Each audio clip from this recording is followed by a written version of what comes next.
Good afternoon, YouTube. Another quick video for you.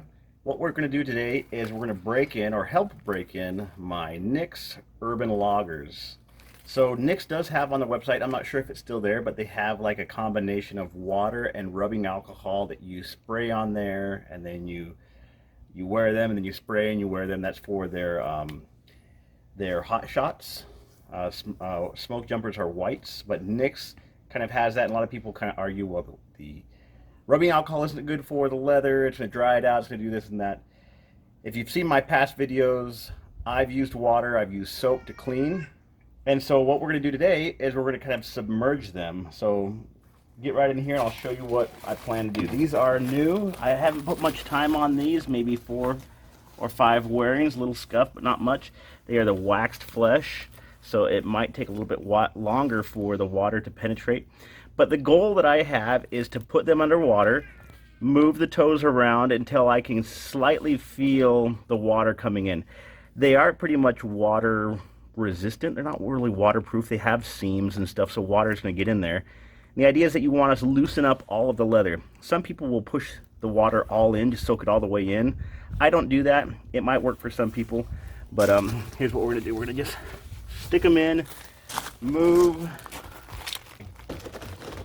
right up to the ankles, probably go a little bit higher, but just kind of flex them around a little bit. And you want to get them nice and saturated. You could do this in the bathtub, but I have 6 kids and you don't want to see my bathtub that 6 kids use. And so I'm feeling a little water here on the side. Maybe it's just cooling down, so I'm feeling that coolness, but this leather is a rough out, so on the inside, I don't know if you can see that, on the inside is the smooth leather, so that's normally what you'll feel. So this won't do any major damage. I mean, you do have a leather shank, but you do have steel nails and brass things. Brass doesn't oxidize as much as leather or as steel, but I don't know if you can hear the background, some kids fussing, but so you'll do this, move the toes, get it nice and saturated. So it's been about 5 minutes of elapsed time, and I'm feeling a little bit of water around the arch and on the side, so it doesn't feel super saturated. It's like soaking, like it went up over the ankles. But as you can see, they do have their water. And so you'll only want to do this is when you're going to wear the boots for the day. I mean, you truly want to, as you see as I flex them, some of the water will come out. That one, for some reason, has a little bit more than the other ones. Squat down, kind of test your arches.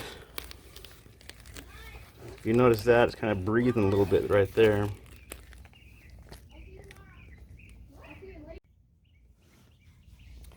So again, a couple minutes have elapsed. There were some kids coming home from school. I'm sure you guys didn't want to hear them, but got little baby feet shadows in the way. But the thoughts are that when you do this, you wear them for the day, you're naturally going to dry them out. You're going to flex them. The leather's going to move. The leather has oils and other tanning agents that are in there. It's not going to ruin them completely. I mean, people act like you get your boots wet and you're ruining them. These boots are made, the guys in the Pacific Northwest tromp around in rainforest. I mean, it's literally the Pacific Northwest's rainforest. And these guys are getting these wet day in and day out. They're using proper feet dryers, boot dryers. But that is when I have a brand new pair of Wildland boots. These are similar. Mine always hurt right in here and right up there. People call it the white bite. That's one of the old terms because it kind of bites in on you. So the midsole, I mean, that's not even wet. It's still nice and firm, nice and hard. So I know there's a lot of detractors and people out there that don't like my methods. These are what work for me.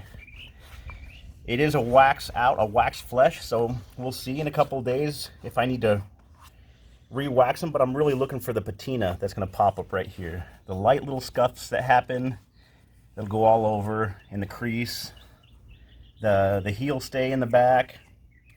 that's kind of what you look for when you buy these boots. So there's a quick video of how I initially break in my boots, my Wildland boots. These so happen to be the Urban Loggers by NIX. Still a heavy duty boot that is principally most all leather, and so the leather's going to break in. You're going to sweat, you're going to have moisture that comes out of your body, and those insoles, the midsole, the rest of the leather is going to conform around your foot. So I hope you enjoyed this video. If you have any comments or suggestions, or post them below. This is our youngest. He was being a little turd, so we got to hold him, bring him out, and be part of the video. Hope you like it. Like and subscribe. Put your comments below. Have a wonderful afternoon, wonderful day. Thank you. Adios.